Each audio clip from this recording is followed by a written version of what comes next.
கர்த்தருடைய பரிசுத்தமான நாம மகிமைப்படுவதாக. ஆசீர்வாதமான ஒரு நல்ல காலை வேளையிலையும் அனுதின மன்னா என்கிற வேத தியானத்தினால் உங்களை சந்திப்பதில் மிகுந்த சந்தோஷம்.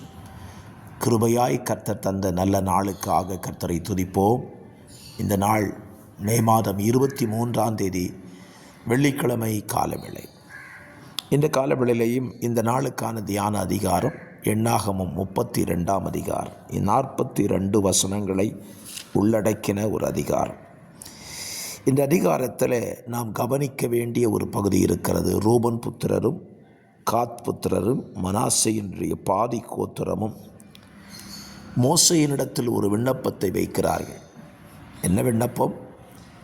கானான் தேசத்திற்குள் போக மனமற்று கானானுக்கு இப்புறத்திலே தங்கள் ஆடு மாடுகளுக்கு தகுதியான ஒரு இடத்தை கண்டுபிடித்து அதையே தங்களுக்கு சுதந்திரமாக தர வேண்டும் என்று சொல்லி மோசேயினிடத்தில் கோரிக்கை வைக்கிறார்கள்.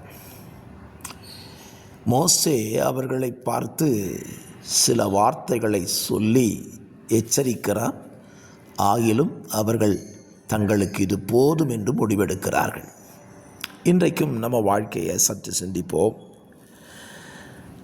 பரம கானானுக்கு நேராய் போய்கொண்டிருக்கிற நம்ம வாழ்க்கையில் பரம கானானில் கிடைக்கிற ஆசீர்வாதத்தை பார்க்கிலும் பூமியில் கிடைக்கிற சில ஆசீர்வாதங்கள் மேலே பற்றுதலாய் இருந்து அவைகளையே பற்றி கொண்டு வாழுகிற ஒரு வாழ்க்கை தான் இன்றைக்கு தேவ ஜனங்கள் மத்தியிலே பெருகி இருக்கிறதை நம்மால் பார்க்க முடிகிறது. ஆண்டவராகிய இயேசு கிறிஸ்துவை பின்பற்றுகிற ஜனம் இன்றைக்கு எதற்காக ஆண்டவரை பின்பற்றுகிறார்கள் என்றால், பூமியில் தங்களுக்கு நிலையான நல்ல வாசஸ்தலங்கள் ஆசீர்வாதங்கள் இருக்க வேண்டும் என்று சொல்லிதான் அவரை பின்பற்றுகிறார்களே தவிர மறுமையில் கிடைக்கிற நித்திய ஆசீர்வாதங்களை வாஞ்சிக்க குறைந்து போகிறார்கள். ரூபன் புத்திரரும் காத் புத்திரரும் அதைத்தான் விரும்பினார்கள். தங்கள் ஆடு மாடுகளுக்கு தகுதியான இடங்களும் வீடுகளும் வயல் பிரதேசங்களும் இங்கே இருக்கிறபடினாலே இதுவே தங்களுக்கு தந்துவிட வேண்டும், எங்களுக்கு யோர்தானின் அப்புறத்தில் சுதந்திரம் வேண்டாம் என்று சொன்னார்கள். ஒரு காரியத்தை இந்த காலவேளை சொல்லுகிறேன். இந்த பூமியின் ஆசீர்வாதம் நமக்கு தேவையா இல்லையா என்று கேட்டால் கண்டிப்பாய் தேவை இந்த பூமியில் ஆசீர்வாதம். ஆனால் மறுமையை நாம் இழந்துவிடக்கூடாது. இஸ்ரவேல் ஜனங்களுடைய கோத்திரத்தில் இந்த 2.5 கோத்திரம் மறுமையின் வாழ்வை இழந்து விட்டார்கள், அல்லது வாக்குத்தத்த பூமியை இழந்து போனார்கள். அவர்களுக்கு அதன் மேல் நாட்டம் இல்லாமல் போய்விட்டது. அவர்கள் நாட்டமெல்லாம் எங்கே? யோர்தானுக்கு இக்கரையிலே.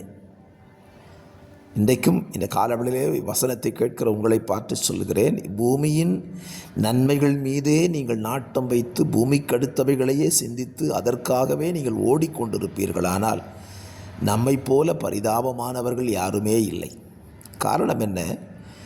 இந்த பூமியில் ஒருவன் கிறிஸ்துவை சேவிக்காதிருந்தும் கிறிஸ்துவை பின்பற்றாதிருந்தும் இந்த பூமியின் நன்மைகளை அனுபவிக்கத்தானே செய்கிறான். வீடு கட்டுகிறான், கார் வாங்குகிறான், பைக்கை வாங்குகிறான், சொத்தை வாங்குகிறான், உல்லாசமாய் வாழுகிறான். அவன் நினைத்த காரியத்தை எல்லாம் செய்து கொண்டு தானே இருக்கிறான். அவன் ஆண்டவரை தேடவில்லையே. அப்படியானால் ஆண்டவரை தேடாமல் இருக்கிறவன் இந்த பூமியில் வாழுகிறான். நாம் ஆண்டவரை தேடி பூமிக்கு அடுத்த காரியங்களுக்காக கர்த்தரை தேடிக்கொண்டிருக்கிறோமே, இது எவ்வளவு பெரிய அபத்தம். ஆகவே காலவெளியில் ஒரு சிந்தையாய் நீங்கள் எடுத்துக்கொள்ளுங்கள். நான் எதற்காக இயேசுவை பின்பற்றுகிறேன்? பூமியில் கிடைக்கிற வாழ்க்கைக்காகவா, அல்லது மறுமையில் தேவன் எனக்கு கொடுக்க போகிற நித்திய ஜீவனுக்காகவா? நம்முடைய லட்சியம் எல்லாமே மறுமையின் வாழ்க்கை தான். நாம் மறுமையை குறித்து சிந்தித்து மறுமைக்காக பிரயாசப்பட்டால், மறுமைக்காக ஓடினால், மறுமைக்காக நாம் வாஞ்சிப்போமானால் பூமியிலேயும் ஆசீர்வாதம் தருகிறார், மறுமையில் நித்திய ஜீவனையும் தருகிறார். இதை இந்த 2.5 கோத்திரம் இழந்து போனார்கள். காலவெளி வார்த்தையை கேட்கிற கர்த்தருடைய பிள்ளைகளை, பூமிக்குரிய ஆசீர்வாதங்களை பெற்றுக்கொண்டு பரலோக நன்மைகளை இழந்து விடாதிருங்கள். பரலோக நன்மைக்காக ஓடுங்கள். பூமியின் ஆசீர்வாதங்களும் உங்களுக்கு கிடைக்கும். பரிசுத்த பிதாவே, இந்த காலை தியானம் உடைய பிள்ளைகளுக்கு ஆசீர்வாதமாக இருக்க நான் ஜெபிக்கிறேன். அப்படியே நடத்தும். இயேசுவின் நாமத்தில் பிதாவே, ஆமென், ஆமென்.